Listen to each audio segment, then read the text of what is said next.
stupidly and horribly bombing Israel October 7th.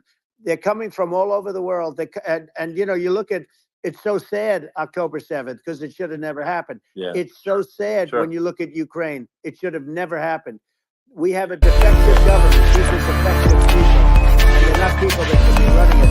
But what you see at the best is the border, because you have millions of people coming in a month, and then she gets up and she tries to pretend like she's going to do something. She had 3.5 years, and by the way, they have another 5 months that they can do something, but they Yeah. won't do anything.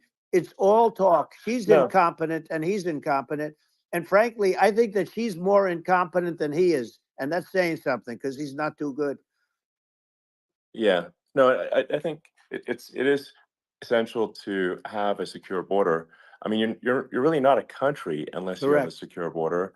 And And secure elections, too. you know, yeah, absolutely secure elections. And so it's just essential to have a real border, or we can't function as a country, and our service, you know, our central services are being overwhelmed in a lot of cities.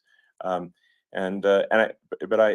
as we were talking about earlier, I think having a legal immigration process that is smooth and efficient and done well, and I, you know, speaking as someone who is a legal immigrant, I think that I mean, like one way to think of it is, who do you want on your team? You know, who do you want on Team America?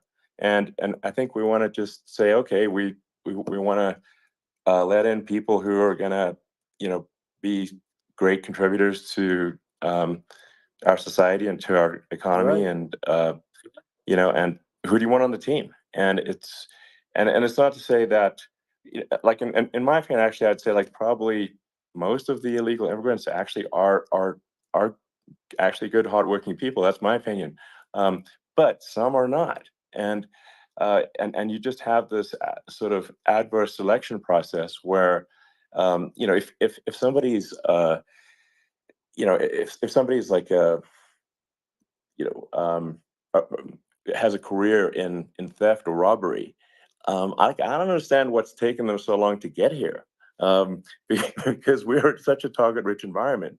Um, I mean, you know, why aren't more people who have a career in, you know, bad things coming here sooner? Because I mean, it's a piece of cake to go rob, you know, houses in LA or New York, compared to other parts of the world. And in a lot of places in America, if you try to stop the person who's robbing you, you'll be arrested. Yeah. Yeah. So it's insane. It's right. I mean, what's happening with crime, and our police are so good, but they're not allowed to do their job. But I have to tell you, Elon, I They're hate not. to say it because it's such a downer to say it. I hate to say it. I hate it. But uh, you have a lot of people that just shouldn't be. I think it's a much bigger number than you think. They're I allowing, think you're again, right. they're Yeah. allowing people from their jails. And if you were running one of these countries where they're coming from, you would have had all of them. As an example, Venezuela, their crime is down 72%. They're taking their drug dealers. They're taking, frankly, their prisoners. They're emptying out their prisons. They're taking their criminals, their murderers, their rapists, and they're Yeah. delivering them into But the. that's what Castro did. Yeah, That, well, he you know, did on a much smaller scale. yeah. You know, it was a much smaller Yeah. scale. But this is a massive scale because this is being done worldwide. But here's what's happening: crime all over the world is down. And wait till you see the numbers that we have. You know, this is migrant crime. This is crime that's going to be. Yeah. And I saw it today in New York where somebody was knifed with raped the girlfriend of a man that stood there watching in New York in one of the shelters, and started Sure. pulling out the knives, and bad things happen today. But this is happening every day. These are rough people. These are people that are in jail for Yeah. murder and all sorts of things. And they're releasing them into our country. And they're telling them, if you come back, we're going to kill you. We're going to give you the death penalty or kill you. So they don't want to come back. But these are rough people. Yeah. These are criminals that make our criminals look like nice people. And it's horrible what they're doing. And she's in charge of it because, you know, now she's trying to say she Sure. had nothing to do with it. And she's such a liar because she was called the border czar the first day, and it was on the headlines of every newspaper. She's the border czar, and she never even went there. She went to one location which had nothing to do with where the problem is. You know, she went in and out, I Right. guess, because she was getting a lot of pressure, Yeah, but yeah, had nothing to do with the problem. yeah. But she was the Well, border czar, and the people yeah, yeah, can't allow them to get away with their disinformation campaign. Now she's trying to say that she wasn't really involved, and the whole thing is horrible. She was totally in charge. She could have shut the border down without him. He didn't know what he was doing anyway, so he wouldn't have even known yeah, what happened. You could shut the border down; he yeah, wouldn't even know the difference. But uh, the fact is that she was border czar. But if you don't have to call her yes. that, the fact is you could just call her. She was in charge of the border, and the border was the worst Right. ever. It's simply not working. No, it's I mean, horrible. whether it's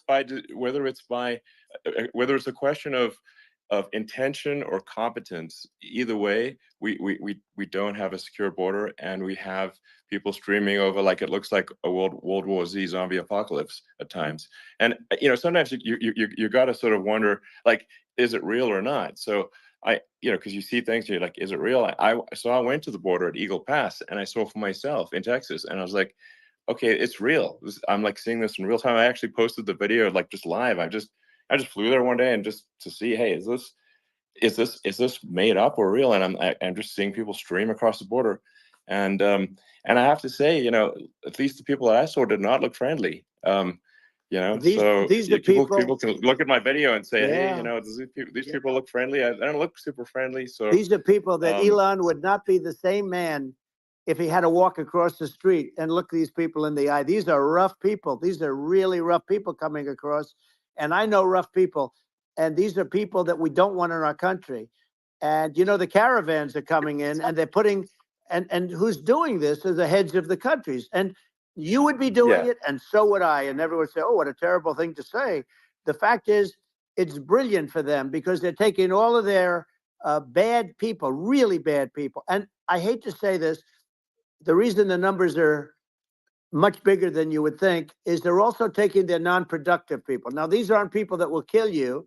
We have enough of them, but these are people that are non-productive. They are just not productive. I mean, for whatever reason, they're not yeah, workers, or they don't want to work, or whatever. And these countries are getting rid of non-productive people in the caravans in many cases. And they're also getting rid of their murderers and their drug dealers and the people that are yeah, really brutal people. And they're coming into our country yeah, at levels that have never been seen before. And I saw an ad just before I got on the air. I'm walking over here, and I saw an ad by Kamala saying how she is going to provide border security. Where has she been for 3.5 years? For 3.5 years, yeah. No, we have 20 million people this I poured think in. is It's a terrible yeah. I thing. think this, frankly, I think this is a fundamental existential issue for the United States. And if we have another 4 more years of open borders, and it's going to be even worse with another 4 more years, it's going to be even worse than it's been for the past 3.5 years. I'm not sure we've got a country You don't left have a country at that left. point. Elon, if they get in, you will have 50 to 60 million people from all over the world, not South America only. We think of South America, we think of Honduras and El Salvador, Guatemala, and Mexico, the four. But it's not that. It's everywhere. They're coming in from Yeah, everywhere.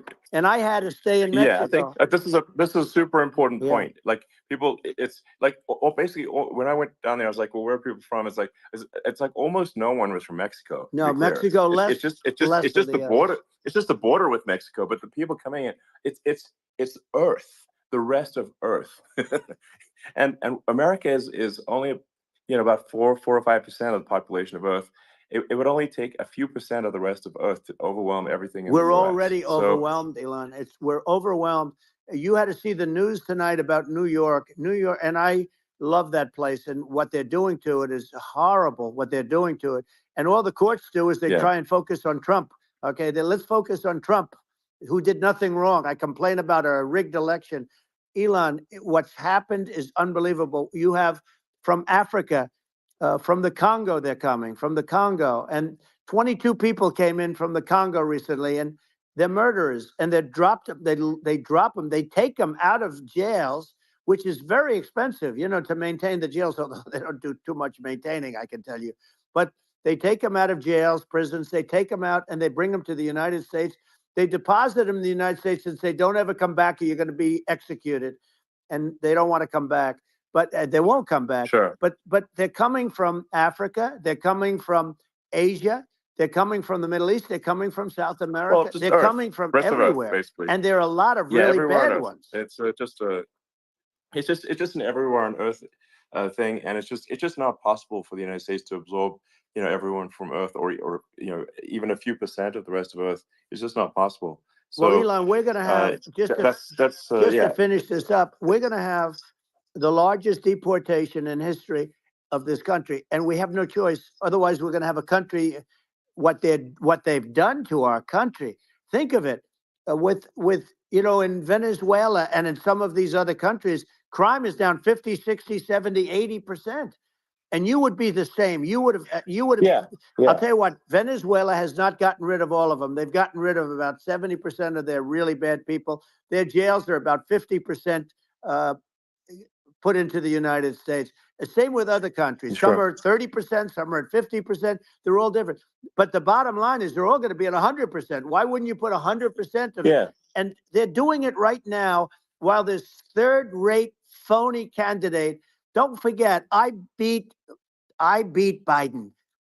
He failed in the debate miserably. And, some people said, oh, gee, it's too bad. It's too bad he did so badly, or I did well in the debate. The first night they said, wow, one of the people at CNN said that was the greatest debate performance I've ever witnessed. And then 2 days later, they didn't talk about that. They just said he was bad. But that's okay. That's the way I get treated, and I don't mind that at all. What I can tell you is this. We cannot have a Democrat. We cannot have her. She's incompetent. She's as bad as Biden in a different. Yeah. Look, she hasn't done an interview since this whole scam started. And say what you want. This was a coup. This was a coup of a president of the United States. He didn't want to leave, and they said, we can do it the nice way, or we can do it the hard way. Yeah, they just took him out back behind the shed and basically shot him. What they did with this guy, and I'm no fan of his, and he was a horrible president, the worst president in history. And one of the reasons he was so bad, first of all, the Israeli attack would have never happened. Russia would never have attacked Ukraine, and we'd have no inflation. And we wouldn't have had the Afghanistan mess, if you think of it. Well, and we wouldn't have had Afghanistan. But we think of it. You take a few of those events away, and we have a different world. We would also have inflation was caused by oil. Yeah, no. I think you're making an excellent point here, which is that when other countries can, that are thinking about invading or doing bad things, when they're thinking about that, they're thinking about, okay, what's the American president going to do, and do they fear the American president, or is it someone they do not respect and do not fear? And I think they would. They rightfully be. I mean, but look at the footage of the assassination. They're like, okay, President Trump is like, don't mess with me. I mean, that's like. Whereas I think people are not going to be, and they obviously have not been at all intimidated by Biden, and they certainly will not be intimidated by Kamala. And you have to really think of that in the context of global security. That if the American president is someone that, like, evil dictators are scared of, that makes a huge difference to the security of the world. So I had a good relationship with Putin, despite the Russia hoax that lasted for over 2 years. Just a hoax created by Hillary Clinton and Adam Schiff, some just bad people, just sick people. Frankly, I mean, Schiff is a sick person. He's going to end up probably being a senator. It's hard to believe. The whole thing is hard to believe. But, they put our country in danger with that stuff, too. They actually, when they make up stories, and you have to fight your way out of it for a long time. But I know Putin very well. I got along with him very well. He respected me, and it's just one of those things. And we would talk a lot about Ukraine. It was the apple of his eye. But I said, don't ever do it. Don't ever do it. I shut down Nord Stream 2. That was the big oil pipeline, the biggest pipeline in the world going all over Europe. I shut it down. Biden came, and then they say, I loved Russia. I was a friend of Putin, and I loved Russia. No, he actually said to me one time, he said, if you're my friend, I'd hate to see you as an enemy. I shut down his pipeline, the biggest pipeline. They were looking at that to fund, and this pathetic president gets in there And the first thing he did, one of the early things he did, is he shut down Keystone XL pipeline, which is our pipeline that would have employed 48,000 people, pipeline workers. Shuts it down. That was, a massive job Canada that to America. Obama Very true. refused to allow. Yeah. I allowed it in my first week because it was jobs and it moved oil. And by the way, in a much more environmentally friendly way. It's underground. want It's not a jobs. truck They that want you catches on poor. fire or a train that Trying to catches on destroy the fire. middle class, But think of it. He shut down the XL pipeline, the Keystone XL pipeline. Yeah. He shuts that down and he approves the Russian pipeline. Yeah, it doesn't make any Right? sense. It's like, it's inconsistent. Certainly but I mean, I think it's just worth emphasizing, to listeners, the immense importance of whether the United States president is intimidating or not intimidating, and how much that matters to global security.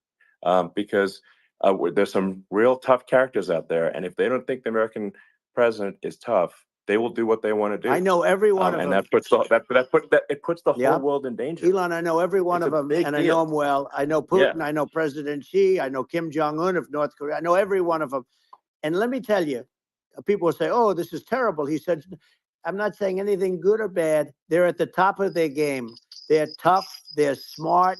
They're vicious, and they're going to protect their country. Whether they love their country, they probably do. It's just a different form of love, but they're going to protect their country. But these are tough people at the top of their game. And when they see a Kamala or when they see Biden, Sleepy Joe, they can't even believe it. They can't believe this happened. Joe Biden. All the stuff that you're seeing now, all the horror that you look at Israel, they're all waiting for an attack from Iran. Iran would not be attacking, believe me. When I was there, and I say it with respect because I think we would have been good with Iran. I don't want to do anything bad to Iran, but they knew not to mess around. Iran was broke because I told China, if you buy from Iran oil, it's all about the oil. That's where the money is. But if you buy oil from Iran, you're not going to do any business with the United States. And I meant everything you've been saying. They didn't buy oil. Other countries likewise. Sure. You want to buy, you're not doing business with the United States. Yeah, and they were at a point where they had no money for Hamas. They had no money for Hezbollah. They had no money for any of these instruments of terror. And it was amazing. In fact, there were articles when I was leaving, which is hard to believe, actually, especially when you look at what's happened to our country. Our country is so bad right now. It's such a different place. We were respected.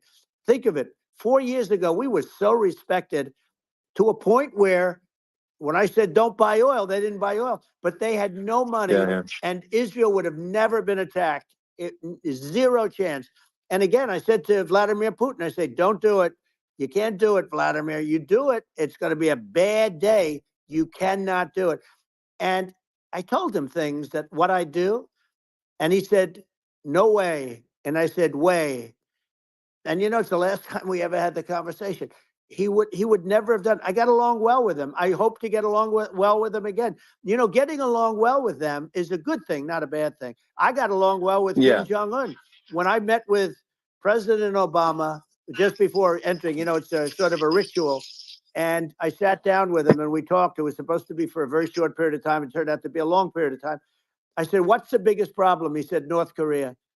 I had that problem worked out very quickly. It was nasty at the beginning with Rocket Man and, all the different things. Yeah. But all of a sudden I got a call. Those were some epic tweets, by the way. Yeah, they were epic. Everything. He said that he has a red button on his Little desk. Rocket Man. I have a red button on my desk too, but my red button is much bigger. And Trump my had a little red button on his desk. And then I called him Little Rocket Man of Little Rocket Man. Trump is Anyway, an here's the bottom line. All of a sudden I got a man. call from him. And they said they want to meet. They want to meet me. And we met, as you remember, we met in Singapore. We met also in Vietnam. And I got along with them great. We were in no danger. But President Obama thought we were going to end up in a war, a nuclear war with him. And let me tell you, he's got a lot of nuclear stuff. He's got plenty of nuclear. He can do plenty of damage. So yes, I mean it's because people like Kim Jong-un, they respond to strength, not weakness. Well, And he and he he and I got it. and He to and I protect had a his good strength, relationship. they, you know, Hard yeah, Remember I met him and we Fight, walked fight, onto his fight. land. Nobody ever Weak walked onto his land men before. I create. walked onto. I wouldn't yeah, say. yeah, Let's that bring was up cool. Secret Thank Service you. again. I wouldn't say they were thrilled when I did that. I walked onto his land, and it was an amazing period. Weak men But we create were hard not in times. danger with him because of me. You know, I always Yeah, say that we have enemies on the outside and we have enemies on the inside. We have some really bad people in our government and people that Didn't are say it and now. controlling of the people. The deep I mean, I'd state. mention Didn't say names, but I really don't want to give them the credit. But we have some really bad, and I say they're more dangerous than Russia and China. If you have a smart president, a president that gets it, we are not in danger from those countries because they need us and they need our help. I mean, we forced Obama, if you think about it, Obama and Biden and Bush to a certain extent, in all fairness, forced Russia and China together. And if you're a history student, the first thing you learn is you cannot let Russia and China align. But then they also got, if you take a look, Iran, and they have North Korea. That's, you know, they call it the axis of evil. In the old days, you had the axis of evil. Here we have a modern day axis of evil. These are powerful countries, very heavy nuclear, which is the biggest threat. yeah, You know, the biggest threat is not global warming, where the ocean's going to rise one eighth of an inch over the next 400 years. And you'll have more oceanfront property, right?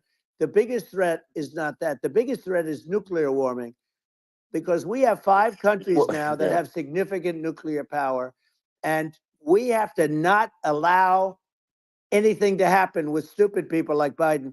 You know, Biden Biden. did something with Russia. There was no chance of him ever going in. And when I left, and then after I left, they started forming big armies on the border with Ukraine, right? And I looked at that, and I thought he was doing that because Putin's a good negotiator. I thought he was doing that to negotiate. But then Biden started saying such stupid things. For instance, he said that Biden. it can be a NATO country. Now, Russia, for as long as there's been NATO, has said we're never going to agree to that. And we go right up front and say that. No And expansion. we did things and said things through this president with a low IQ, very low IQ. He had a low IQ 30 years ago, by the way, but now he might not even have a IQ at all. There's nothing on the board that goes this low. He said things that were so stupid that war had zero chance of happening if I were there. Zero chance. He was saying everything yeah, the opposite. Everything the opposite. And it's so sad because many more people have been killed in Ukraine than you read about. You don't read about how bloody it is and how disaster. sure, Hey, look, just in the 2 armies, you lost 500,000 people. And yeah, you no, know, it's Ukraine's having a hard time. Ukraine, I don't know if you saw yeah, the article recently, and it's true. You don't hear the true story, but if you think about it, Russia's gone. You know, Russia defeated Germany with us, and they defeated Napoleon. You know, they've been around a long time. They're a big fighting force, yeah, so of and it's course, very unfair. And Ukraine now doesn't have enough men. They're now using young men and very old men to fight, and we're in a very bad position. And I'm not going to blame exclusively, but I can tell you, I could have stopped that, and a smart president could have stopped that. It wouldn't have happened. But we had a yeah, man that actually made it. It made it more prevalent. It was so bad. The words that he was using, the stupid threats coming from a stupid face that he was using. I said, this guy's going to cause us a war. He's going to cause us. And let me tell you, yeah, it can yeah, lead to World War III. That can lead to World War III. The Middle East can lead to. We have numerous places that could end up in a yeah. World War III right now for no reason No, whatsoever. I think you're right. I think people underrate the risk of World War III, and it's just you know, when you're looking at the risk of global thermonuclear warfare, it's game over for humanity. And you know, it's something that people have, I think, after the end of the Cold War, people have become complacent about, but they actually have forgotten that there are currently a lot of nuclear missiles that have targeting parameters for the United States from other 100%. countries. And one of the things And we're going to do is it's we're going to yeah, build an Iron Dome over us. You know, Israel has it. We're going to have the best Iron Dome in the world. We need it, and we're going to make it all in the United States. But we're going to have protection. because it just takes one maniac to, start something. We're going to have protection, and we're going to have. Why shouldn't we have an Iron Dome? Israel has one. Some other places have one that nobody even knows about, frankly. But Israel has it. We're going to have an Iron Dome. But, with all of that being said, to me, that's so important, the most important. But with all of that being said, the election's coming up, and the people want to hear about the economy and the fact that they can't buy groceries because they don't have enough money to buy groceries. The inflation has killed them. Food prices are up 50, 60, even 100% in some cases. Been saying and that. this stupid administration allowed this to happen, and it's a shame. And that's the thing that people most care about, in my opinion. They care about the border a lot. And we discussed the border at great length. It's nice to have a forum like this where I can discuss something at length. And by the way, you think Biden could do this interview? Do you think that Kamala could do this interview? They would take a pass on you. No, they could not. So they don't need Elon. They don't need Elon screaming out questions. It's pretty sad when you think that somebody that does this for a living can't answer a question or is afraid to do an interview. And in her case, with a very friendly interview, she's got all friendly interviewers. It's pretty sad. Yes, absolutely. But the big thing now is the economy, Elon. And as much as I mean, I view nuclear as the single most important thing, but a lot of people don't. A lot of people don't understand that. But it doesn't have to. If I understand it, that's all you need. Because if I was president, you're not going to have that kind of a problem. But the thing that they really is making them angry is what Kamala and Biden have allowed to happen to the economy. It's a disaster with inflation. The inflation, it doesn't matter what you make. The inflation is eating you alive. If you're a worker or if you're just a middle income person, you can't afford. 4 years ago, 5 years ago, people were saving a lot of money. Today, they're using all their money and borrowing money just to live. It's a horrible thing that's happening. True story. And we'll end that quickly. Well, I think a lot of a lot of people just don't understand where inflation comes from. Inflation comes from government overspending because the checks never bounce. That's deep. So if the government spends far more than it brings in, that increases the money supply, and if the money supply increases faster than the rate of goods and services, that's inflation. So really, we need to have we need to reduce our government spending, and we need to re-examine. I think we need like a government efficiency commission to say like, hey, where are we spending money that's sensible? Where is it not sensible? And we need to live within our means. We're currently adding, I think, $1 trillion to the deficit roughly every 100 days. That's right. And the interest payments on the national debt have now exceed the defense budget. It's on the order of $1 trillion. It's interest, and it keeps growing. I rebuilt our military, largely rebuilt our military. Did a great job on it, which was so important. We had jets, we had fighters that were.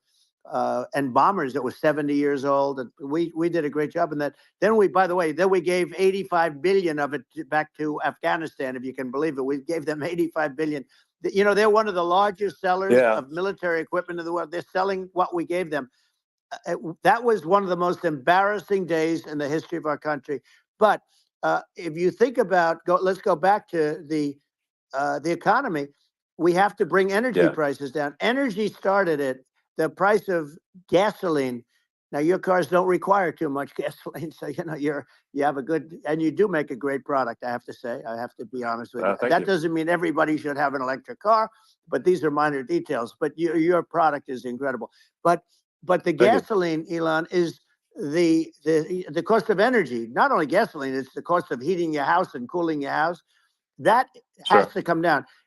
It's gone up 100%, 150, and 200%, and that has to come down. When that comes down, and we're going to drill, baby, drill. They stopped drilling, and then they went back to drilling because they went back to the Trump policy.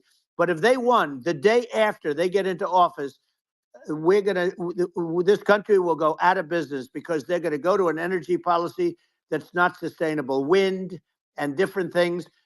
You're not going to have anything. And I know you're a big fan of the AI, and I have to say that AI, and this is shocking to me, but AI requires twice the energy that the country already produces for everything.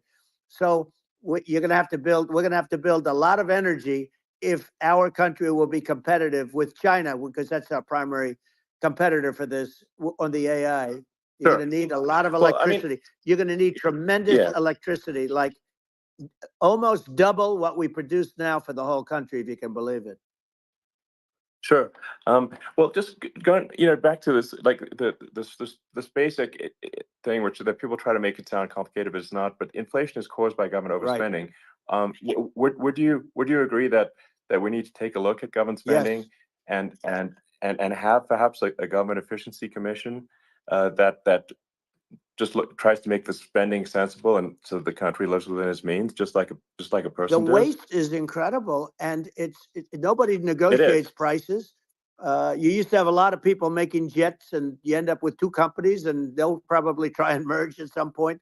I mean, I went through it like Air Force, just a thing like Air Force One. One of the first documents they asked me to sign, a general walks in, "Sir, would you please sign this document?" And what is it? Air Force One.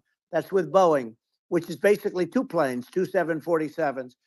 And the price was Yeah. $5.7 billion for two planes. Now they're Wow. highly sophisticated. That's They're insane. even nicer than your plane, okay? But much more sophisticated. They're very, I won't say what's on it, but they got a lot of stuff on it. Anyway, but it's 5.7. That's a crazy It's a number. crazy number, but I said, I'm not going to pay 5.7. I'm not going to do it. I said, who made the deal? Obama and his people. I said, well, then I know the deal's no good. I'm not going to do it. And over a course of about 4 weeks, by my saying I'm not going to do it, I got the price reduced by $1.6 billion for the exact same plane, other than we had a nicer paint job, if you want to know the truth. But for the exact same plane, I saved one. And I said to Boeing, man, you guys must make a lot of money if you can reduce the price by that. But now what I do hear is that they're going back to the Biden administration and wanting big cost overruns, because they see these dopey suckers in there, and they'll end up getting some of the money back. But I shaved it by $1.6 billion for the exact same plane. And you can now take that and multiply that out times thousands of other Exactly. items. Multiply it by Yeah, a the zillion, numbers are and astronomical. I agree with you. Well, I mean, I think it would be great to just have a government efficiency commission that takes a look at these things and just ensures that the taxpayer money, the taxpayers' hard-earned money, is spent in a good way. And I'd be happy to help out on such a commission. I'd love if it were formed. Well, you're the greatest cutter.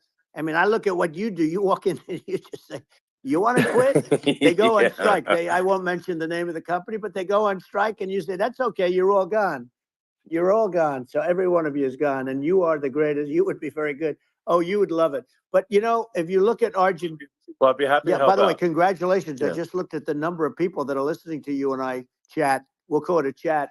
But congratulations. This is very good. I mean, it's great. And you're an interesting character. The new head of a place called Argentina, and he's a big, Malay's awesome. he's great. And he's a big MAGA fan, that he ran on MAGA. And he took it to an extreme too. He ran on MAGA, and I hear he's doing really a terrific job. It's called Make Argentina Great Again. It worked out perfectly. He came in, he bought a lot of hats, he brought everything, but he's doing a big job. He really cut. And I'm hearing they're starting to do pretty well. Inflation's getting down. They had like 2,000%. Exactly. They had inflation like not normal inflation. They had the real deal. But we're going to have that pretty soon. I think we have the worst inflation we've had in 100 years. They say it's 48 years. I don't believe it. I think we have the worst. They don't include a lot of the items that should be included, Yeah. Well, it's just from government overspending and not spending taxpayer money effectively, and having just like so many departments you can't even name them all. And what Malay is doing is he's cutting government spending. He's simplifying things. He's putting in regulations that make sense. And Argentina overnight is experiencing a giant improvement in prosperity, but it's also a lesson for the United States, which is that Argentina used to be one of the most prosperous countries in the world. In the 30s, 40s, and because of bad government policy, it ruined the country. And if you take Venezuela, for example, Venezuela should be incredibly prosperous. They have phenomenal reserves of everything, oil, everything, and it should be prosperous. But if the government's wrong, it impoverishes the people. And so I think we should not be complacent in the United States in thinking that and taking our prosperity for granted, because if with bad government policy, we can run the country into the ground. And that's just something people should bear in mind. Don't take prosperity for granted. Well, think of education. So we're ranked at the bottom of every list of the top 40. We're ranked number 40, number 38.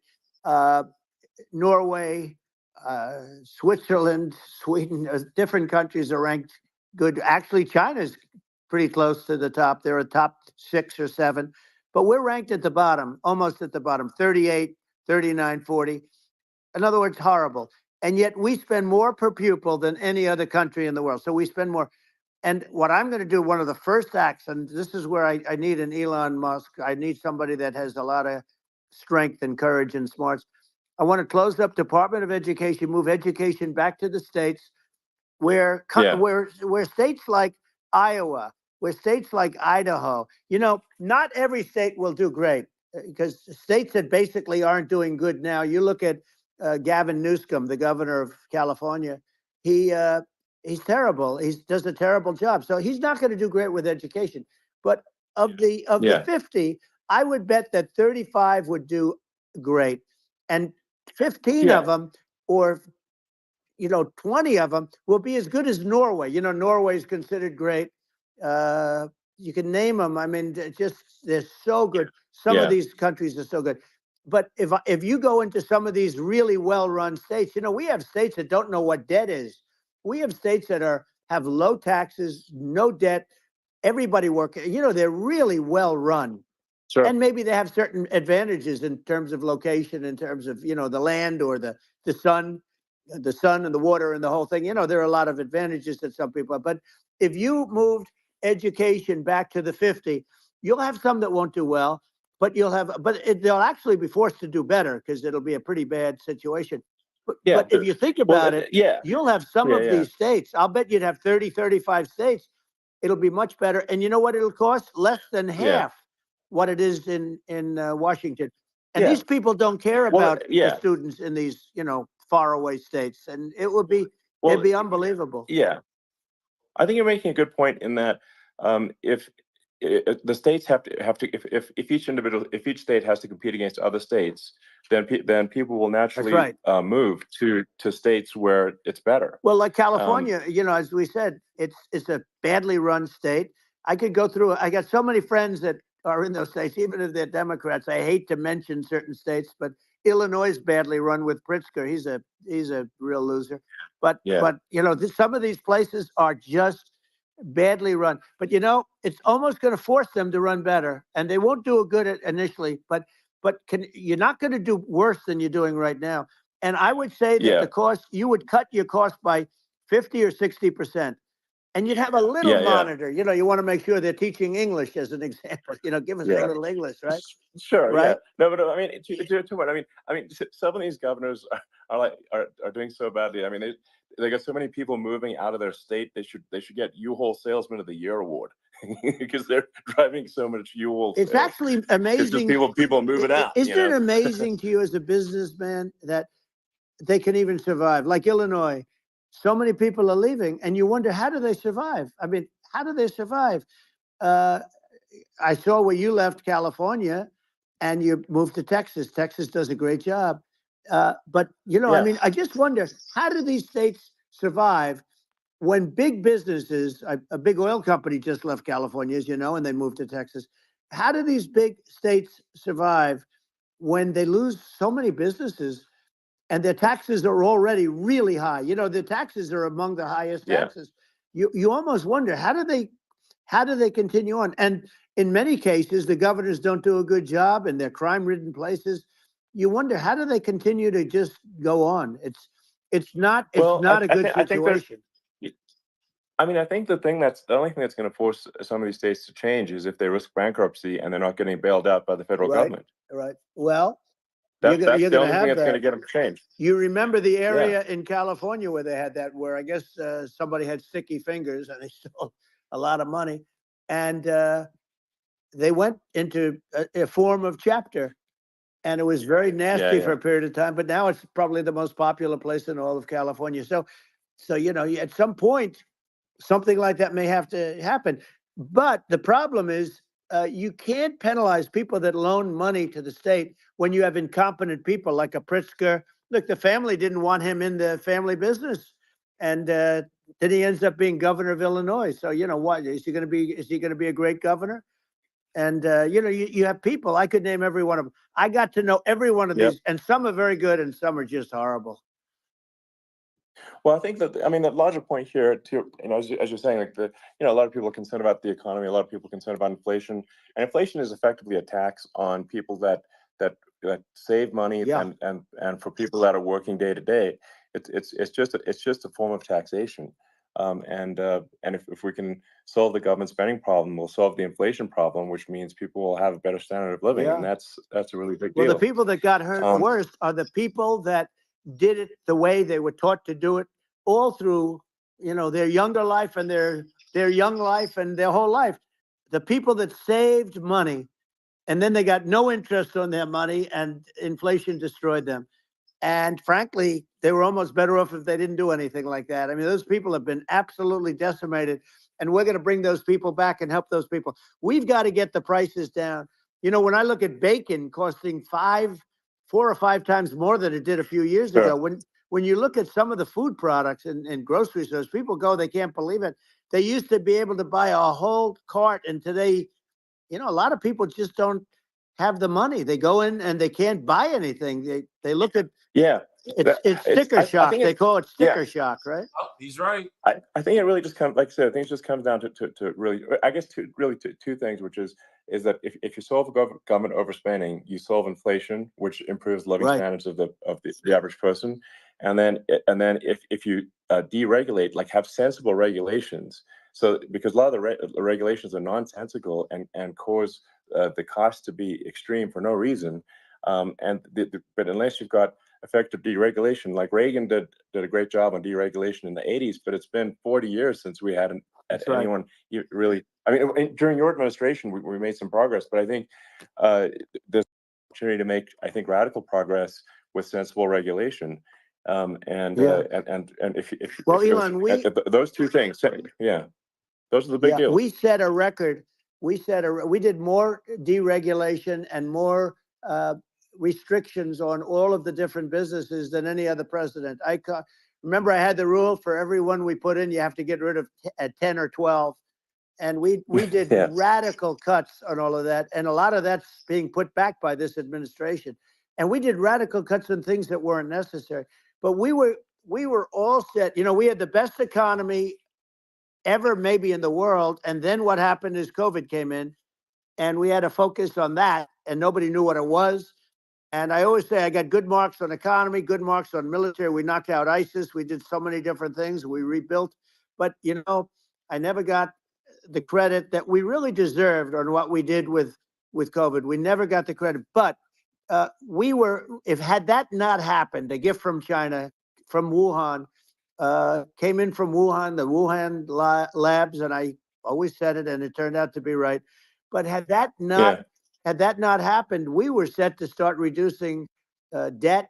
We were going to reduce taxes further. I gave the largest tax cuts, and we were going to reduce taxes still further for middle-income people, not only businesses. But we did it for businesses because they're the ones that's why we had the great job numbers. But we were set to really start reducing debt. And, you know, we're sitting on the biggest pile of liquid gold anywhere in the world, bigger than Saudi Arabia, bigger than Russia. And we were going to drill, and we were going to make so much money. We were going to supply Europe with oil. I had stopped the Russian pipeline, and we were going to supply them with oil and gas. We were going to make a fortune. And then the COVID came in, and we really had to divert. Then what happened is when they came in, you know, we kept a lot of businesses alive. If I didn't do what we did, we would have had a 1929 type depression. But the problem is when Biden came in, he got trillions of dollars and just started spending it stupidly. You didn't need it anymore. we got over that bad period where everybody was dying and feeling, it was just not a good period. Interestingly, during his administration, many more people died during his administration of COVID than during my administration, and we really got the brunt of it. But people don't realize more people died during his administration than ours. But it diverted us from doing what I wanted to do. But we had the greatest for almost 3 years. We had the great, and you know that probably better than anybody. So many of your friends said to me, the best years we've ever had in business were during the Trump years, and also said that African American, Hispanic American were so incredible. They were having the best. Asian American women, men, young people without a diploma, young people that graduated from the best colleges, from MIT, from the Wharton School, from all of the great colleges, Harvard. They were doing better, and people without a diploma were doing better, and everybody was happy. And then COVID came, and we had the problem is they spent trillions and trillions of dollars. They wasted. They shouldn't have taken any money, and we wouldn't be having inflation right now, which is killing our country. Yeah, absolutely. I mean, I should probably say something about maybe my views on climate change and oil and gas, because I think I'm probably different from what most people would assume.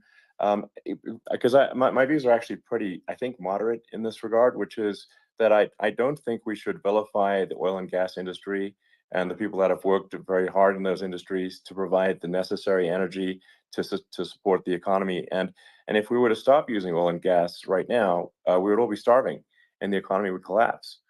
So it's I don't think it's right to sort of vilify the oil and gas industry, and the world has a certain demand for oil and gas, and it's probably better if the United States provides that than some other countries. Sure. And it would help with prosperity in the U.S. And at the same time, obviously, my view is like we do over time want to move to a sustainable energy economy, because eventually you do run out of. I mean, you run out of oil and gas. It's not there. It's not infinite.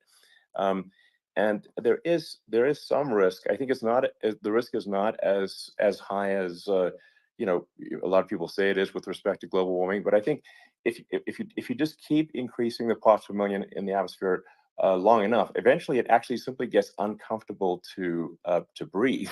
People don't realize this. If you go past 1,000 parts per million of CO2, you start getting headaches and nausea. And so we're now in the sort of 400 range. We're adding, I think, about roughly 2 parts per million per year. So I mean, it still gives us. So what it means is like we still have quite a bit of time, but so there's not like we don't need to rush, and we don't need to stop farmers from farming, or prevent people from having steaks, or basic stuff like that. Like you can leave the farmers alone. I agree. How crazy is that? Where I mean, you have farmers that are not allowed to farm anymore and have to get rid of their cattle, and the whole world is a little crazy. But it's largely taken its lead from us. I do say though, I've heard in terms of the fossil fuel, because even to create your electric car and create the electricity needed for the electric car, fossil fuel is what really creates that at the generating plants. And, so you sort of can't get away from it at this moment. I mean, someday you might be able to, but I do hear we have anywhere from 100 to 500 years left. Much of it hasn't even been found yet. Yeah. But there are tremendous, like Anwar. I got Anwar in Alaska approved. Ronald Reagan couldn't do it. Nobody could do it. Everybody tried. Nobody could do it. I got it approved. The first thing that Biden did was unimprove it, to get rid of it. He ended it. His secretary went in and she ended it. And what a disgrace. That's Anwar. That's bigger, or they think it could be bigger than Saudi Arabia in Alaska. Could be bigger than Saudi Arabia. But they went in and they terminated it. And I'll get it going very quickly, because not only is it big for Alaska, I mean, you talk about economic development, that for the United States, I mean, that is, they say bigger than Saudi Arabia or the same size, and pure, really good stuff. And, they end it. So I think we have, perhaps hundreds of years left. Nobody really knows. But during that time, something will estimate, come around that will be yeah, very good. yeah. Yeah. Well, I mean, and my estimate would be, a little more aggressive than that, but it's not the sort of like we're all going to die in 5 years stuff. That's obviously BS. But I mean, my view is like if you just look at sort of the parts per million that increments every year, you get sort of 2 or 3 parts per million every year of CO2. I mean, I think some of that it's problematic if it accelerates, if you start going from 2 or 3 Right. to say 5, and then there may be some situations where you get just a step change increase in the CO2. And I think we don't want to get too close to 1,000 ppm, because like that's actually makes it uncomfortable to breathe. Like just existing in 1,000 ppm CO2 is uncomfortable. That's like that's considered like an industrial hazard. Right. Just so it's that's actually, you start getting headaches and stuff. So it's even without global warming, it's not comfortable to live. So you don't want to get too close to that. But I mean, I think I think we want to just move over, and like, and if I don't know, 50 to 100 years from now, we're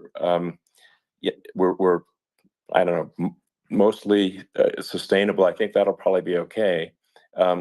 So it's not like the house is on fire immediately, but I think it is something we need to move towards. And on on balance, it's probably better to move there faster than slower. But like I said, without vilifying the oil and gas industry, and without causing hardship in the short term, I think this can be done. Without people can still have a stake, and they can still drive gasoline cars, and it's okay. It's like, it's not, I don't think we should vilify people for it, but I think we should just generally lean in the direction of sustainability. And I actually think solar is going to be a majority of Earth's energy generation in the future, and it's certainly trending that way. And so you get the solar power, combine that with batteries, so because obviously the sun doesn't shine at night, and then you use that to charge the electric cars, and you have a long-term sustainable solution. And that's what Tesla's trying to move things towards, and I think we've made a lot of progress in that regard. But when you look at our cars, we don't believe that environmentalism, that caring about the environment should mean that you have to suffer. So we make sure that our cars are beautiful, that they drive well, that they're fast, they're sexy. I mean, they're cool. In fact, literally, I mean, this sexy joke, Model S, Model 3, Model X, and Y spells out sexy. It's probably the most expensive joke out there. But I don't know, I like cheesy humor, so but I'm a big fan of, like, let's have an inspiring future, and let's work towards a better future, and we can do so without demonizing people. Right. I'm okay. It's very interesting. You use the word global warming, and today they use the word climate change because you have some places that go up, and so they were getting themselves in a little trouble with the word global warming, because not every place is warming. Some places are going the opposite direction. But I'm sort of waiting for you to come up with solar panels on the roofs of your cars and on the trunks of the cars, and it just seems like something that at some point you will come up with. I'm sure you'll be the first. But it would seem that a solar panel on the roofs, on flat surfaces, on certain surfaces, might be good. Yeah. At least in certain areas of the country where you have the world, Sure, where you have the sun. But I would think, and I have no idea because that's not my world, but I would think that this would be something that would be interesting. But the one thing that I don't understand is that people talk about global warming or they talk about climate change, but they never talk about nuclear warming. And to me, that's an immediate problem, because you have, as I said, 5 countries where you have major nuclear, and probably some others are getting there, and that's very dangerous. That's where you need a strong American president, because you don't want to have this proliferation. But you have 5 countries and getting more. China is much less than us right now, but they're going to catch us sooner than people think. They're way lower. Russia and us are number 1, and I mean, we're sort of tied. And China is far behind, but they're developing at a level that you're not surprised to hear, very fast. They'll end up catching up, maybe even surpassing. But to me, the biggest problem is not climate change. It's not and everything's a problem, but it's degrees. To me, the big problem is the nuclear power. The power of nuclear is so great. And when I talk about I'll prevent underrated. It's I'll awesome. prevent World War III, I will. But the truth is that you have to, because this is no longer army tanks going back and forth and shooting at each other. This is a level of destruction and power that nobody's ever seen before. Yeah, and actually, there's the bad side of nuclear, which is nuclear war, very bad side. But there's also, I think, nuclear electricity generation is underrated. You're right. And it's actually, people have this fear of nuclear electricity generation, but it's actually one of the safest forms of electricity generation. It's just a huge misunderstanding. And if you look at the injuries and deaths, caused by, say, I mean, I'm not going to try to pick on coal mining, but just any kind of mining operation. And there's a certain number of injuries and deaths per year. And you compare that to nuclear. Nuclear is actually way better. So it's underrated as an electricity source, and I think it's something that's worth reconsidering. But there's so much regulation that people can't get it done. So that maybe they'll have to change the name. The name. Branding, we'll have to rebrand it. We'll have to give it a good name. We'll name it after you or something. No, it has a branding problem. When you see what happened, it does have a branding problem. When you see what happened in Japan, where they say you won't be able to go on the land for about 3,000 years. Did you ever see that? And in Russia, where they had the problem, where they, there's a lot of bad things happened, and they have a problem. And they say that in 2,000 years, people will start to occupy the land again. You realize it's pretty bad. No, that's not true. But you're right about it. It's amazing. It's actually not that bad. So like after Fukushima happened in Japan, like people were asking me in California, are we worried about like a nuclear cloud coming from Japan? I'm like, no, that's crazy. It's not even dangerous in Fukushima. I actually flew there and ate locally grown vegetables on TV to prove it. And I donated a solar water treatment, a solar powered system for a water treatment plant. And but you haven't been feeling so well lately, and I'm worried about it. No, but I mean, I'm only kidding. It's fine, It's like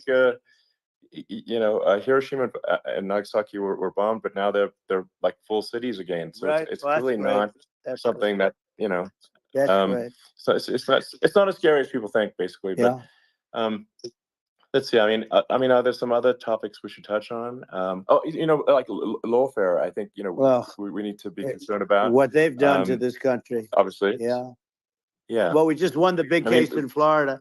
This was a Biden administration did something that's never been done in this country, and that's go after their political opponent, me, with this nonsense and just nonsense. And the big case in Florida we won, but they always pick a judge and a jury, and they use local DAs. They use the local attorney generals, like Fani, Fani, spelled Fani, Fani, and it's all a big hoax, and it's all run from there. Like in Manhattan, one of the top people from the Justice Department went in, ran Manhattan, ran the state.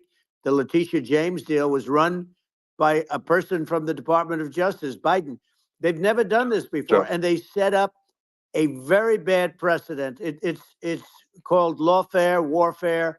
It's a terrible thing, and never happened in our country. It does happen in banana republics and third world countries, but it's never happened. And the incredible thing is it actually drove my numbers up, because people see, fortunately I have a platform like you, or, in all fairness, like a conversation like this, where I can talk about it and people understand. I mean, you fight for election integrity and you end up getting indicted because you're fighting for election integrity.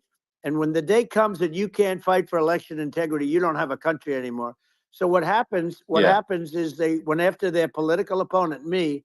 Now Biden's, close to vegetable stage, in my opinion. Okay, I looked at him today on the beach, and I said, why would anybody allow him? The guy could barely walk. Why would anybody allow him? Does he have a political advisor that thinks this looks good? He thinks this looks good because it looks so bad, and it's ridiculous. I mean, And he's been doing Right, that right. for a long time. You know, he can't lift the chair. The chair weighs about 3 ounces. It's meant for children and old people to lift. And he can't lift it. The whole thing is crazy. Well, he's clearly not, I mean, he's clearly like, we just don't have a president right You now. don't That's have a just obviously president. the And case. she's going to be worse than him because she is a San Francisco liberal who destroyed San Francisco. And then as Attorney General, she destroyed California. You talk about location, and we're talking about the sun and the water and all. There's nothing better than California. She has destroyed that. She was the original DA. She was the original in San Francisco. She was the original Attorney General in California. What she has done to California is, well, you know better than I do. You just left California for a lot of those reasons. And what she's done with crime, with cashless bail, where you kill somebody. I mean, we have states there you kill somebody and they let you out right away. I mean, you don't have to even put up, and then they never find the people unless they kill again, and then they let them out again. Our country is becoming a very dangerous place. And she is a radical left San Francisco liberal. And now she's trying to protect. Now she's looking like she wants to be more Trump than Trump, if that's possible. I don't think it's possible. But she wants to be more Trump than Trump. Yeah. I want a wall. I think that's, you know, she wants to release all the prisoners that are in detention. And some of these guys are really bad. right. That just came out today. She doesn't want to build the wall, even though the walls work. Walls and wheels. You know, in your business, everything you do is obsolete, almost, well, not the tunnels, but everything is obsolete. Even your rocket ships, they're like a month later, they're obsolete. You find a better way to. The only thing that's not obsolete is a wall and a wheel. And the wall, you know, I built hundreds of miles of wall, and that's why we had such good numbers. I was going to add 200 miles. We bought it. We could have flipped it up in 3 weeks, and they sold it for 5 cents on the dollar. That meant, I said, wow, that means that they actually do want to have open borders. She wants to have open borders, and now she's going like she's tough on the border. It's such a lie. Yeah, this is simply not true. This is simply not true. And everybody knows it's not true. It's a disgrace that she can say it. No, I mean, obviously, what's happening sort of overnight is they're rewriting history and making Kamala sound like a moderate when in fact she is far left, like far left. Worse than Bernie Sanders. She is considered more liberal by far.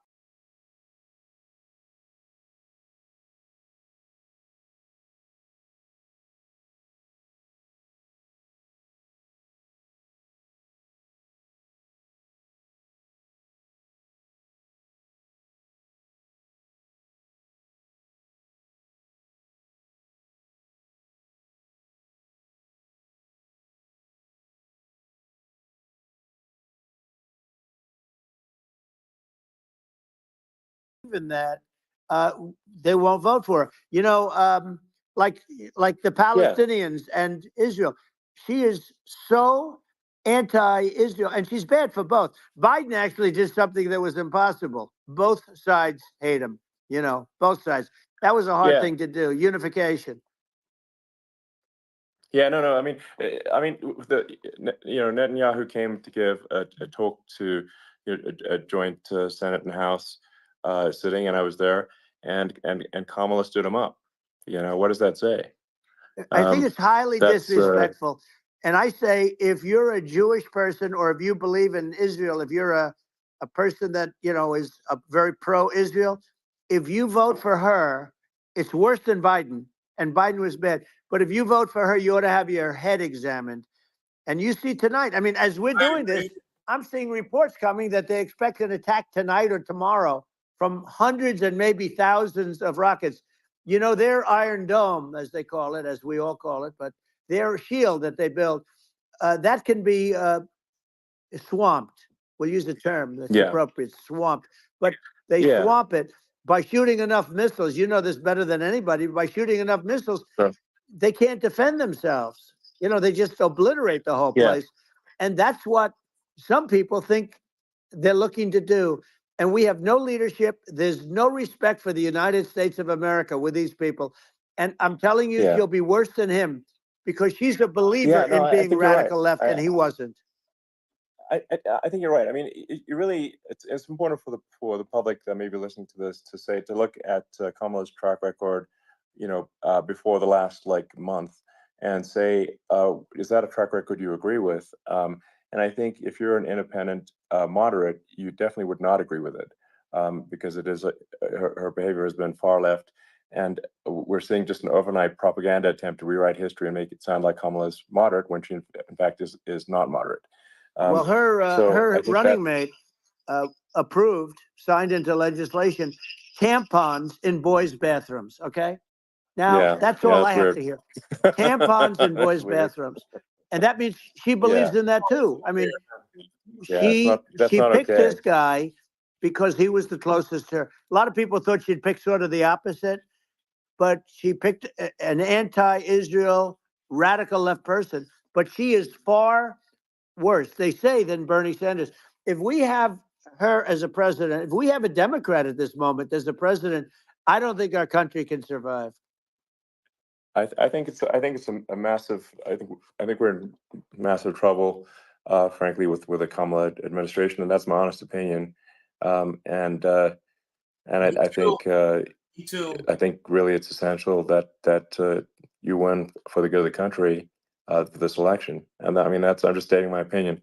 Now you you may have seen this, but I got a letter from the EU Commission, like saying, to not have disinformation on during this discussion that we're having, and there's a lot of attempts to do censorship and to force censorship even on Americans from other countries, and what do you think about that? Well, I know the European Union very well. They take great advantage of the United States in trade, as you know. We, through a different forum, NATO, we protect them. And yet, if you build a car in the United States, you can't sell it in Europe. You just can't sell it. It's impossible. The same thing with our farmers. Our farmers find it very difficult to do business. We have a deficit with them of $250 billion, which people don't know. It sounds so nice, the European Union, but let me tell you, they're not as tough as China, but they're bad. And I let them know it. And that's probably why they notified you. No, they don't treat our country well. We defend them, with Ukraine. So we're in for 250 billion, and they're in for about 71 billion, and they have the same size. If you add up the Euro,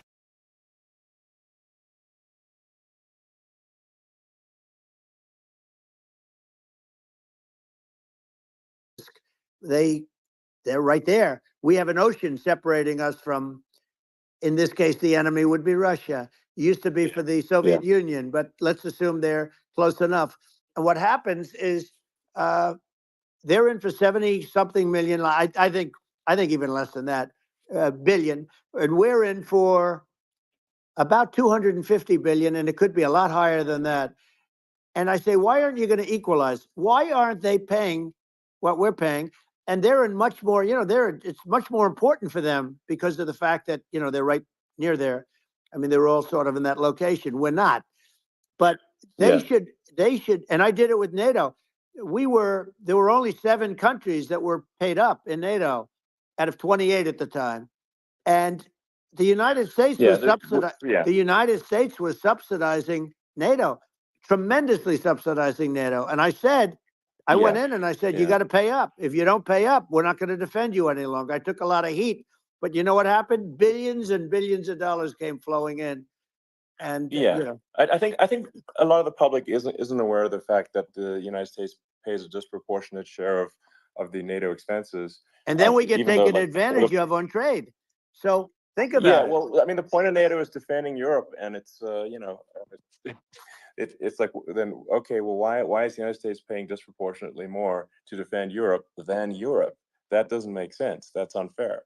And that is an appropriate thing Justin to address. Trudeau. Well, when you talk about cost cutting and savings and everything else, kind of conversations. I mean, honestly, look, there's nobody that feels worse about the Ukraine situation than I do, because I know it would have never happened.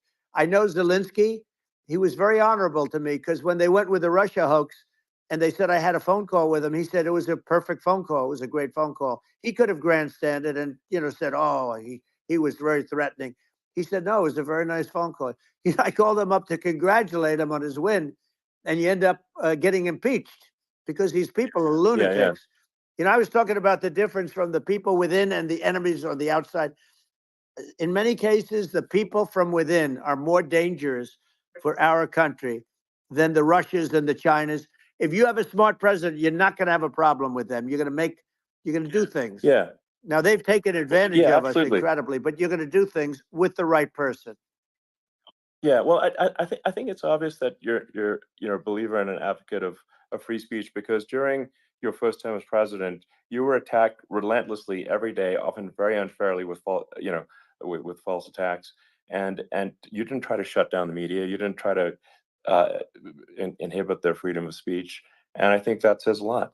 Well, the good thing is that you and I have, and some people, very few, we can get the word out. Although sometimes it's hard because they don't want to print it, you know, like we're having a great conversation right now. Kamala wouldn't have this conversation. She can't because she's not No. smart. You know, she's not a smart I person, by just the said way. that, right? She can't have this conversation. Justin Trudeau's And not Biden, gonna we have don't that even kind have to of talk conversation. about it. I mean, he couldn't None have of this these people. conversation. He would have given up on the first half of a question. He would have walked out. He would have said, "Where am I? Where am I going?" So anyway, but Yeah. no, he wouldn't have this. That's true. Not a lot of people would have this conversation. That's But, what I we just cover a lot of territory. That's But it. the beauty is We'll that have here. we can have a conversation, Facts. and Yes, you I'm can actually able have a to get it conversation. out without, because I get treated This is unfairly this by is the a really press. big point. You can actually have a conversation with you. Yeah, it's nice, isn't it? And you can't have a conversation with Biden or Kamala. It's like it's not possible. That's They can't do it, man. They It's cannot like do it. talking to an NPC. No. So it's just impossible. Well, but think of it. NPCs. We That's need what a I'm man saying. or person Tell them what to who's do. unbelievably sharp in order to stop all the nuclear danger and all the dangers that I'm talking about. And I got along with all these. You know, I got along with Kim Jong-un. We had dinner, we had everything, and he really liked me, and I got along with him really well. By the way, he's the absolute boss over there. You know, a lot of people said, "Oh, do you think he really?" That's for Let sure. me tell you, I saw things that you don't want to know about. He is the boss. But we had a good relationship, and he doesn't like Biden. He considers him a stupid man. He said he's a stupid man. Well, at least he speaks his mind. But you know, in this country, you're not sort of allowed to say it. But I guess you are. You should be allowed to say it if it's true. I'm gonna But say we need smart people, and we need people that have an ability to lead. And she doesn't have that ability. Can you imagine? Now, you know Chairman Xi very well. Can you imagine her and him negotiating, or No, it's even silly. It would be standing silly. together? It is, the whole concept is ridiculous. She is terrible. She's terrible. But she's getting a free ride. I saw a picture of her on Time Magazine today. She looks like the most beautiful actress ever to live. It was a drawing. And actually, she looked very much like our great first lady, Melania.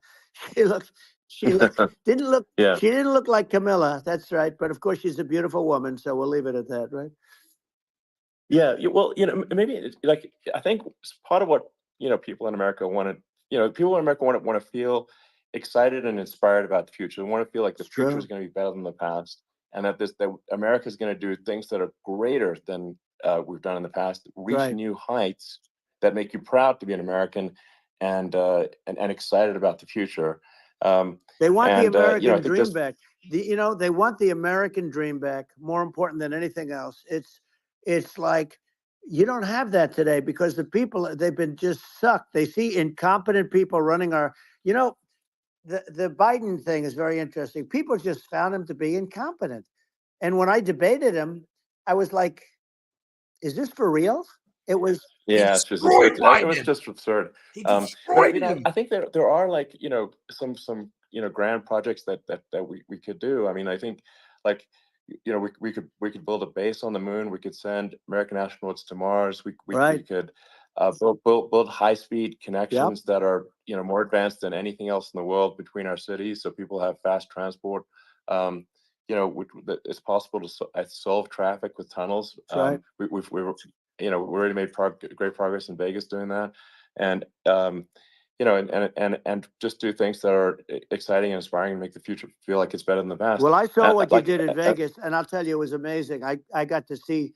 I took a big glimpse at it, and it's incredible. It's incredible, and you could do that all over. You could do that all over. It's deep. Yeah, you don't even need much structure. Assuming you're in the right area. No, it's straightforward. It's amazing. So I think we could do some things that like China's got incredible high-speed rail between its cities, but I think it's actually possible with tunnels if with deregulation, with an ability to actually where it's like legal to actually do the tunnels. Then you could have high-speed tunnels that are actually better than anything else in the world for high-speed transport between cities, and that would be something that Americans can say, "Wow, okay, we've got something that's cooler than anyone else in the Yeah. world." That's the kind of thing that makes you proud to be an And American. much safer than surface trains, where there is a danger there, with people, with crazy people. It's much safer, much better. And it's sad because I've seen some of the greatest trains. I find it fascinating, and I've seen the systems and how they work, and the bullet trains they call them, I guess. And they go unbelievably fast, unbelievably comfortable, with no problems. And we don't have anything like that in this country, not even close. And it doesn't make sense that we don't. Doesn't make sense. Yeah, and I think also like there's I'm kind of hopping on the excess regulation, but I think something that like I think people can generally understand is that what happens with laws and regulations is that there's more and more of them every year, and unless there's a process to clean them up, eventually everything becomes You're right. illegal, and that actually it slows down the development of new technologies. I mean, if you take sort of like I think there's room for some reform at the FDA for improving the speed with which we approve drugs that could help save lives and improve people's lives. And I worked very hard on that. you know, We got that down to the lowest number ever, and we got therapeutics approved in the FDA that people can't even believe the speed. But I took them on. I don't think they like me too much, but I got things approved in the FDA at numbers that they wouldn't believe. And it's a very bureaucratic group. Actually, it's a fine group of people in many cases. I got to know a lot of them, but I was pushing them really hard for Regeneron, for so many different things that were really pretty amazing. But the FDA takes too long. It's 12 years to get a product approved. I got it down to 4, and I got some things done very quickly. But it's really something that is going to have to be worked on because it takes too long. Just takes too long. Yeah, it just takes too long, and it's you end up in the same with the approval, but it's just it takes years instead of something that I think could potentially take months, that improves people's lives. I think I just wanted to hop on this point that like there has to be an active process for reducing rules and regulations, because otherwise they just keep building up every year, and you get like hardening of the arteries, and eventually everything's illegal or takes forever, and then we just ossify as a society. We can't make any progress, and it's a really big deal. Elon, just getting back to the FDA for 1 second, I got something done called Right to Try. This is where you can go in, and if you're terminally ill, you can use a space age, medicine or whatever it may be. We have the best doctors, the best labs in the world. We really do. But people would go to other countries because you couldn't use the product, even if they thought it worked, because it's going through the FDA. I got it approved where you can, you basically, look, nobody wanted, the doctors didn't want it because of the liability. The country didn't want it, our country, because they didn't want to get sued. These are people terminally ill. The insurance companies didn't want it, and the pharmaceutical companies, nobody wanted it. I got everybody into a room, and we came up with an agreement that you won't get sued. And also, they didn't want it on their record. If somebody's terminally ill and they die after taking a drug, they didn't want that on their record. So we set a separate list if somebody was, so it wouldn't count as a negative. Okay. And as you know, we got it done. We have saved Right to Try. They've been trying to get this done for 58 years. And it sounds simple, but it wasn't, because the insurance companies, nobody wanted it, but we got it done. Somebody you sign a document that you're not going to sue the insurance companies, the country, you're not going to sue anybody. And we got it done. And we're saving tens of thousands of lives. Right to Try. Hopefully you never need it. But if you do, you don't have to travel to Asia. People, if they had money, they go to Asia, they go to Europe. If they don't have money, they go home and die. That's what happened. They'd go home and die. Well, I mean, and actually, to give Europe some props here, it's like if a drug is approved in Europe, which has a crazy amount of regulations, it should obviously be approved in the U.S. Yeah. I mean, they get more regulations than we do. So why would a drug be approved in Europe and not in the U.S.? That's crazy. Well, we did it. We did Um, something that really, they've been trying to do it for 50 years and they just couldn't get it done. And I got it done. And it's really something. But you're right. Some people go to Europe because a drug isn't approved here, but it's approved in Europe. And it's a drug that, generally speaking, would yeah, work. It's pretty crazy. You're absolutely. right. And I think so long as people are properly informed of the pros and cons and like these are the risks, this is the risk, and like you make your own decision. Yeah. That makes sense. Well, I think just, you know, So in sort of closing up, and by the way, I'm looking at the numbers. You got a lot of people listening. I hope you don't get yeah, nervous because you got a lot of people listening to you right now, like 60 million or something. What is that number? It's crazy. It's amazing how you can see that right away. How many? What is the number? Wow. What is it? well, Wow. I think in Wow. terms of people that That's bigger than you said. You said 25 and you're much more than double that number, 25 million. I think you're going to be 60 or 70. And I guess over a period of time, hey, I congratulate you. Do I get paid for this or not? well, I think actually in terms of the number of people that will hear this conversation over the next few days to Right. weeks, it's going to be hundreds. That's of what they millions. say. Yeah, that's good. Well, look, it's an Yeah. honor. I just asked this, are you better off now or were you better off when I was president? Nobody's better off now. People, you know, we put out polls on that and nobody's better off now. Inflation has killed it.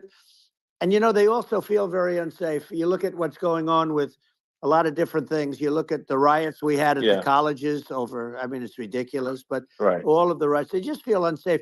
And now they really feel unsafe because you have a new form of crime. It's called migrant crime. I call it Biden migrant Yeah. crime. Maybe I'll call it Well, Kamala migrant crime.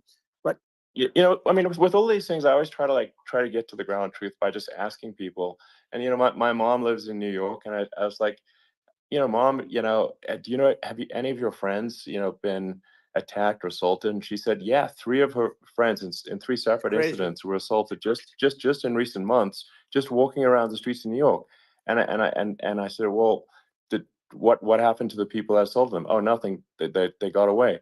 Like, and they just know They that always get away. nothing's going to, and they don't even bother reporting it because they know that they're not going to, people are not going to get prosecuted. They just let, violent criminals out in New York.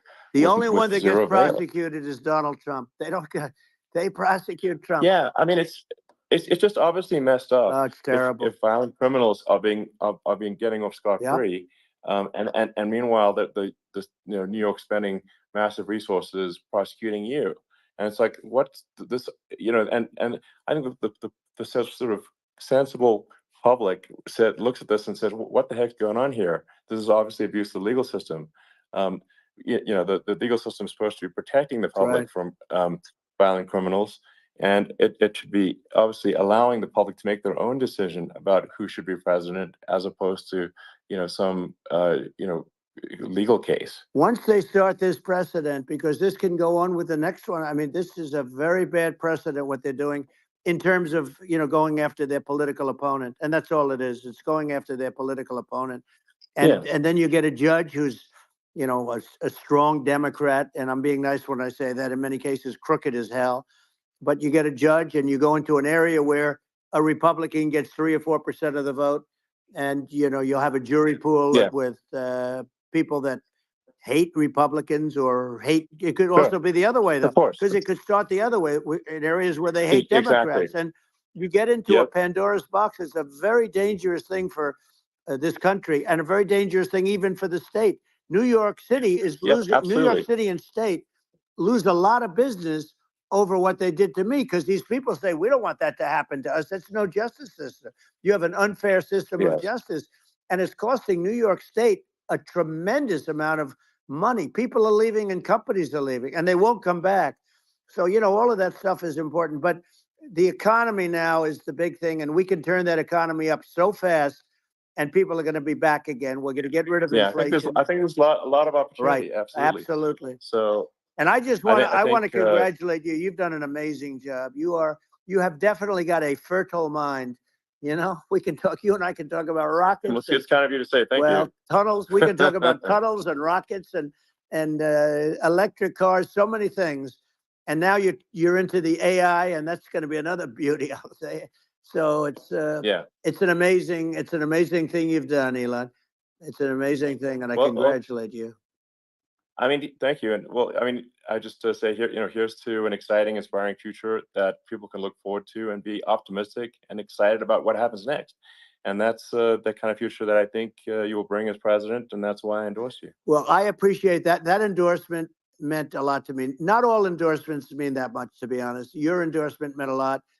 And, we have a phrase, make America great again. It's pretty simple, but it really says that we want to make America great again. And we can do it. We can do it now. But if we were going to suffer another 4 years like we've suffered for the last 4 years, I'm not sure the country can ever come back.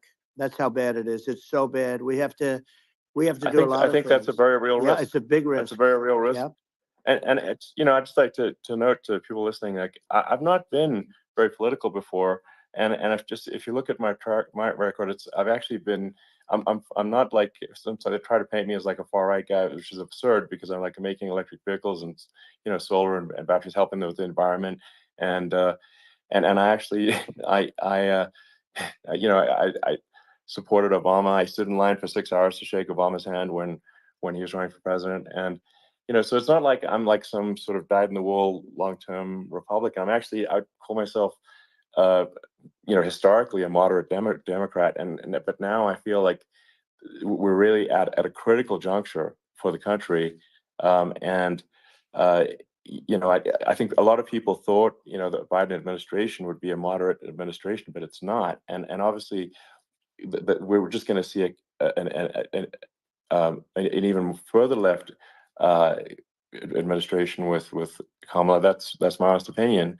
I mean, her dad is literally. I mean, she was brought up as an actual. Her dad is a Marxist economist. You can Google it. I mean, it's not we're not making this up. That's how she was brought up. So, and we want to have a future that is prosperous. And I think we're just at this critical juncture. And I think this is a case of the America is kind of at a fork in the road, and True. And I think it will take if the path to, like you are the path to prosperity, and I think Kamala is the opposite. Then that's my honest opinion. I'm gonna get attacked like crazy, and I've also experienced quite a bit of lawfare myself, but I'm just trying to tell people my honest opinion, and I haven't been really active in politics before. And I'm just trying to point out that my track record historically has been moderate, if not moderate, slightly left. And so this is to people out there who are in the moderate camp to say, I think you should support Donald Trump for president. And I think it's actually a very important junction in the road, and we're in deep trouble if it goes the other way. Well, I want to thank you. And, I actually always did think of you as somewhat left. I must say that. So it's Yeah. even more of an honor to have your endorsement. I know how strong you feel about it. But, when you think of her, San Francisco, 15 years ago, I had a great friend, Bob Tish. He said it's the greatest city in America. And now it's almost not livable there. And California likewise. And she was involved in the destruction of San Francisco and the destruction of California. And she will be involved in the destruction of our country if people are so unwise as to elect her. And I hope that doesn't happen. And I hope the elections are going to be run honestly. And we're going to turn this country around. We're going to do things and we can do it fairly quickly. And we have to get rid of the criminals that have been, given to us by other countries as they laugh. They laugh at us. They think we're stupid to accept these people. These are radical, stone cold killers in many cases and terrorists. And they're in our country by the hundreds of thousands. Yeah. And we have to take them out. Yeah. I mean, if I could summarize it, perhaps, I think these are issues that I think most people in America would agree with, which is that we want safe and clean cities, we want secure borders, We want Yep. sensible government spending. We Yep. want to restore both the perception and reality of respect in the judicial system. Yep. Stop the lawfare. Yep. And I think that's like, and how are those even right-wing positions? I think those are just that's just common sense, and That's it. I mean, would you agree with that? 100%. I don't understand, the whole, they call it progressive. They don't like the word liberal anymore, but call it liberal or progressive. I don't understand how somebody could say that it's okay for them to empty prisons into our country. And again, I told you their crime Yes, rates definitely all not over the world okay. are going way down, which makes sense. In fact, the next time what we'll do is, if something happens with this election, which would be a horror show, we'll meet the next time in Venezuela, because it'll be a far safer place to meet than our country. Okay, so we'll go, you and I will go, and we'll have a meeting and dinner in Venezuela, because that's what's happening. Their crime rate's coming down and our crime rate's going through the roof.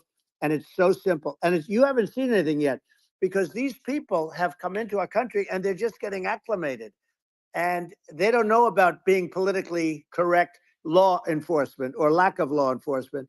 And our police, I have to just end with this. We have great police. We have great law enforcement, but they're not allowed to do their job. They have to be able to do their job without being destroyed. Well, absolutely, and it's obviously demoralizing if you're a police officer risking your life to arrest violent criminals who could kill you and do kill you sometimes, and then you arrest the violent criminal, and then the DA doesn't prosecute and just let the guy out. Yeah. Well, then, like, why should a police officer risk their life to arrest a violent felon? Well, even worse, if Elon, nothing's going to happen. even worse, they prosecute the police officer. They go after it and they prosecute the police officer, and they take away his pension. They take away his job. He loses his family. He loses his house. Well, I thought it was very telling, like incredibly telling, that when there was that case where sort of a gang of thugs beat up police officers. I think it was in Times Yep. Square in New York, and then nothing happened to those guys. They were let out, zero bail, and I think a bunch of them were given free tickets to California. Well, what is I mean, that is a gross indignity against the United States, and that's how, I mean, this is insane. Like, have we lost all pride?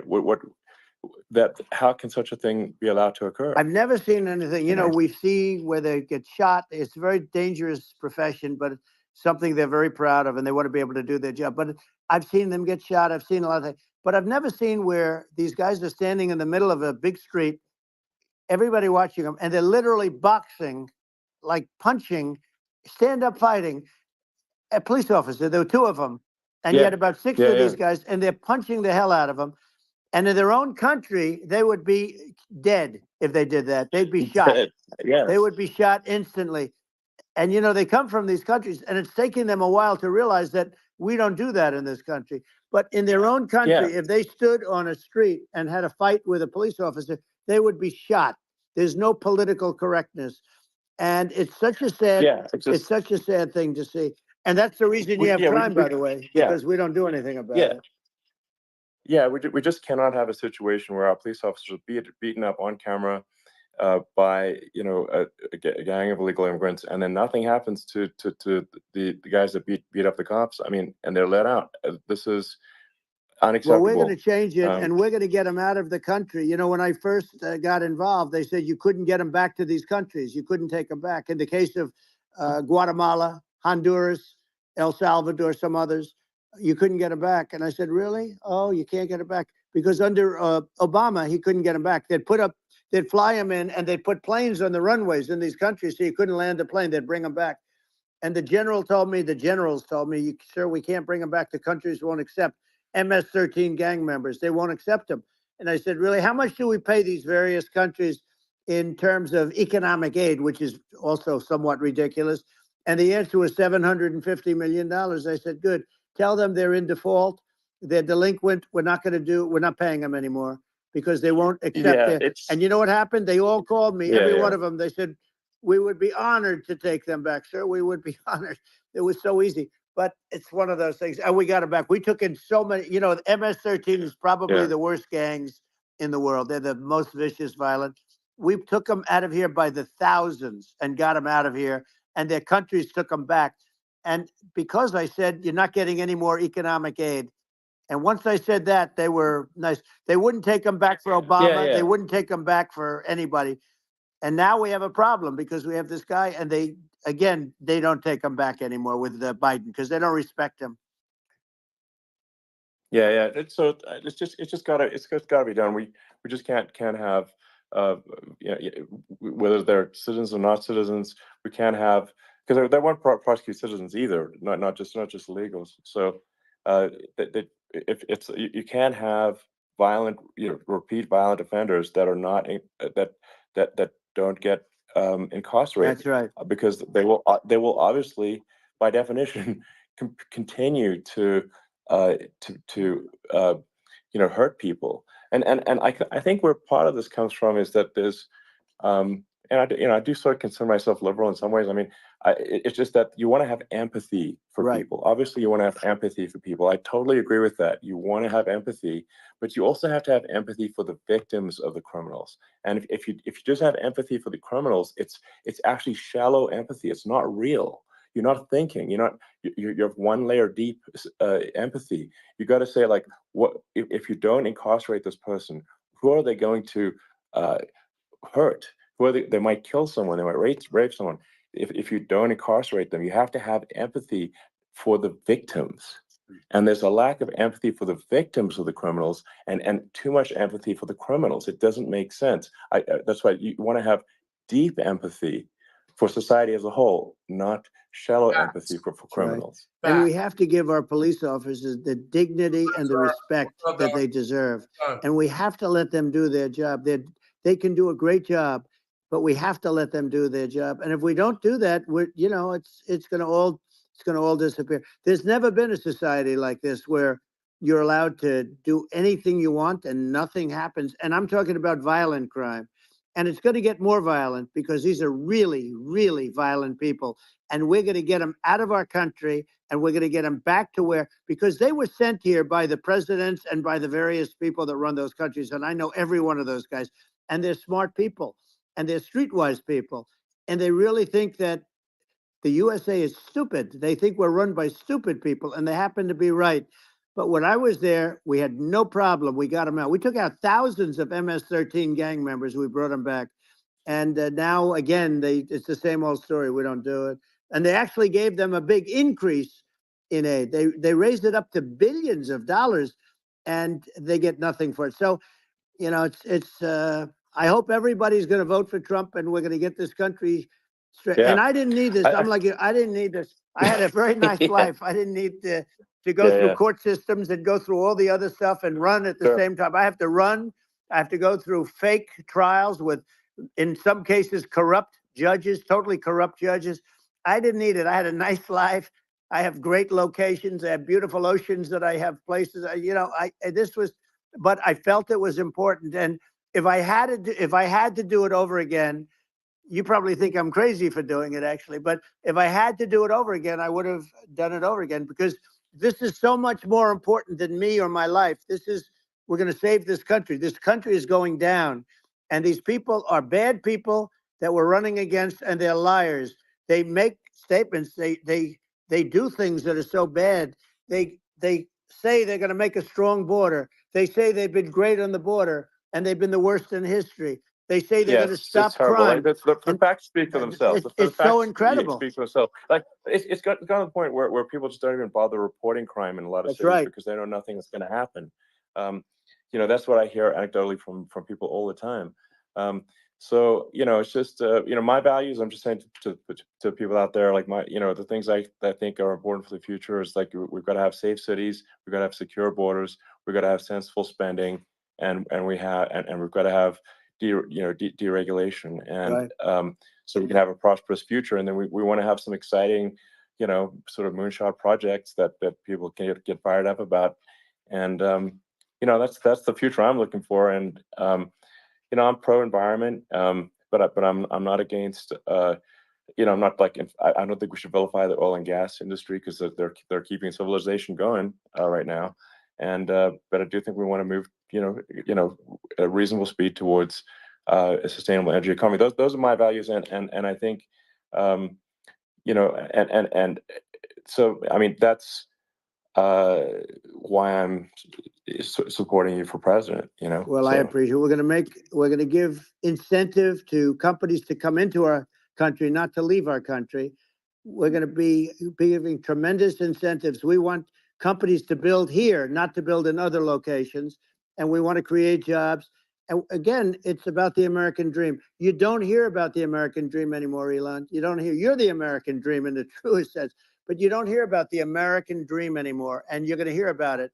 People, they need that incentive to go out and do it. And they're going to love their lives. I mean, they're going to look forward to getting up in the morning and going to a job that they love, not a job that they can't stand, or not any job at all where they have no money, where they literally have no money. And then they end up with violence and lots of other problems. No, we're going to do some great things. And I learned a lot in the first. We had a great economy and all of that. We rebuilt the military. We did so much, but I also learned the best people. I learned the good people, the smart people, the dumb people, the people that can do things. The people, you learn. When I first came in, I tell people I was in Washington, D.C. only 17 times, according to the fake news media. I was in 17 times. I never stayed over.